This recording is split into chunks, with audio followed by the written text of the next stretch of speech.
Agay ka, another libre na naman na pagkain. Unlimited karne good ito. Pero makaagi kag baho, oh, taiti. Medyo late ang ligamay ka nagsugo na sila niluto ay dari Tanawa go ninyo. Pagka fresh na lang good sa karne, gisulod good nakin sa bagang 2 ka kilo. Buti na lang bago kami nag-abot, naghaling na sila. High-tech good dito, oh, may tablet, pwede mag-upload ng reels. Kay dugay pa man maluto ang karne, unahin muna natin tong mga snack.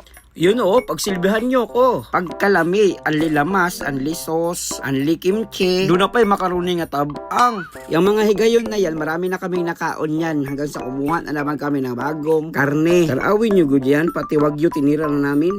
Special good yan ng mga karne guys, kasi ang baboy na yan, tinugway pa sa Encantadja. Tanawa ragod habang sinusugba kasidlak-sidlak.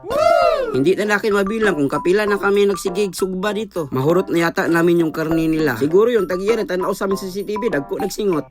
Tapos gitry na naman natin itong halo-halo na munggo lang na nilagyan ng kondensada. Pero lami ragi hapon. Taysa kay murag maningil na sila, CR sa ta sa gawas.